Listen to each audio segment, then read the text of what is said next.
Yo, welcome back to Tuko Radar podcast, where we speak the truth, even if when it stings.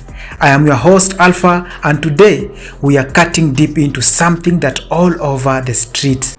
Lakini kukuza biashara ya huduma, na hili tumeliwekea mkazo sana katika upande huu. Let's talk not about just borders or passports, but about trade, about power, about sovereignty, about survival in region that growing, flexing and defining itself in a new world order. This is not just about Kenya and Tanzania. This is about what happened when neighbors, brothers, sisters suddenly start guarding the dinner table, afraid that one sibling is eating more than the other. Today, we are diving deep into the unfolding economic tension between Kenya and Tanzania. Some call it trade war, others call it sovereignty. But for ordinary hustler in Namanga, in Nairobi, in Arusha, in Dar es Salaam, it's about survival. Let's start with these facts. East Africa as a region has been pushing for economic integration under the East African Community, the EAC, open border, shared markets, common currency, all in theory. But the reality is far messier. Kenyan business has expanded rapidly into Tanzania. Supermarkets, banks, construction, farms, tech companies, even small-scale hawkers and saloonists trying to make it across the border to tap into what they believe was East Africa, one market. But now, the tone has changed. Suluhu stance.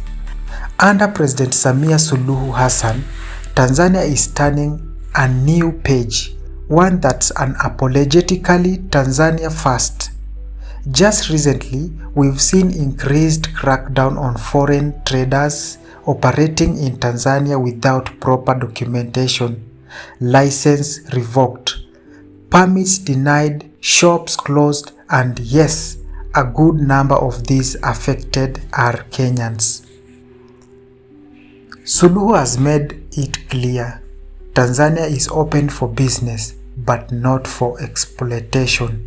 She said, and I quote, "We will not allow foreigner to come here and take opportunity meant for Tanzanians." Now, depending on where you stand, that's either a defense of national interest or a blow to regional unity. Kenya response. Kenyan traders, especially those running business in Tanzania cities, are not happy. Social media has been hot. Hashtags "Stop Harassing Kenyans" was trending for a moment. There are growing calls for the Kenyan government to retaliate to protect Kenyan interest. And in some cases, we've seen this happen before. A Tanzania truck delayed at a Kenyan border post, or Tanzania product suddenly subjected to extra inspection. It's tit for tat, eye for eye. But who loses in this? Not the president, not the cabinet secretaries. It's the mwananchi, the ordinary person trying to feed their family, build a business and live a life. What's really going on? Let's strip away the headline for a moment. This isn't just about Kenyans in Tanzania or Tanzanians in Kenya. It's about fear. Fear that local citizens are being outcompeted. Fear that globalization is squeezing out the small man. Fear that being open means being vulnerable. But here's the hardest truth. You cannot shout about Pan-Africanism on Monday and then shut your borders on Tuesday. If East Africa is to rise, and I believe it can, it must find balance. Yes, protect local businesses, but also encourage fair trade. Yes, defend sovereignty, but don't strangle opportunities. Ask yourself this: How many Tanzania students are studying in Kenya right now? How many Tanzania artists have collaborated with Kenyan producers? How many Kenyans vacation in Zanzibar, boosting the Tanzania economy? We are intertwined like roots of this same tree. Breaking those connections for short terms, political appliers, it's like setting fire to your neighbor's house when you live in a semi-permanent. Hidden agendas. Now, I have to say it because no one else will. Could this crackdown be about more than just trade? Could it be political messaging ahead of elections? Could it be economic pressure from bigger players like China, the US, or even regional competitor like Rwanda?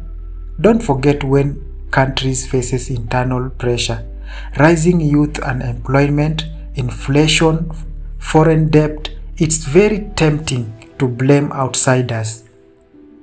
It's textbook politics. But when leaders play geopolitics, real people suffer. The mama mboga, the truck driver, the border guy, the student crossing border for a better future. Closing thoughts. This trade war, if we can call it that, is a warning. It tells us that African unity is not automatic. It must be built, protected, negotiated, and narrated.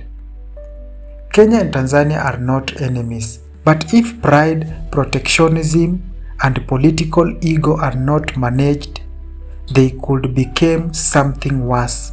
Estranged siblings living next door but growing apart. We must demand better. We must call for dialogues. And we must remember, Africa cannot rise divided. You've been listening to Tuko Radar, where the truth speaks louder than the headlines.